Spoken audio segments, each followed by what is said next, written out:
این نوسان از مؤسسه‌های تحصیلات میانه عمومی ناحیه واسه غالبان دوری منطقوی آزمون‌های فنی میباشند.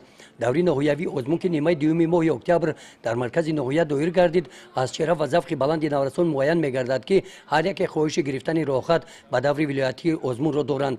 آزمون‌های فنی بین مکتبچگان شورابینی مهم شعبه معارف میباشد. در ناحیه واسه آن همه ساله ان همین طور در سطح بلند گذرانده میشود.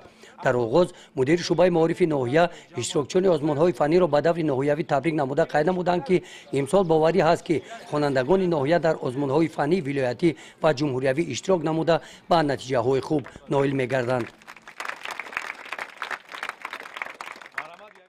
بیشتر از 200 نفر خوانندگان پیشقدم در سپاریدن آزمون شفاهی و خطی و تستی شرکت ورزیده ایستادند.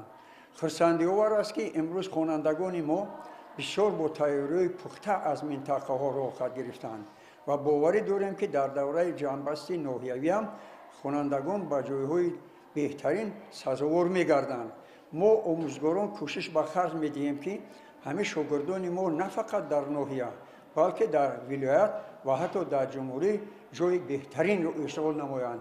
جای بهترین اشغال کردن این موفقیت مکتب، معارف، اویلا و همون مؤسسه‌ای که در آنجا خواننده تحصیل کرده است جا گرفته می‌تواند. دوری ناحیوی آزمون‌های فنی در ناحیه وسط در مؤسسه تحصیلات میانه عمومی رقم 10 دایر گردید. برای در سطح بلند دایر گردیدن آزمون مأموریت مؤسسه در سیمخانه‌ها برای اشتراکچیان شرایط‌های مساعد مهیا نمودند. آزمون تا نصف روزی ادامه یافت، بهترین ها به دوری ولایتی راه یافتند. گزارش خواجه نظریف خدای نظر ظهورف از ناحیه واسه برای برنامه اطلاعاتی نوید.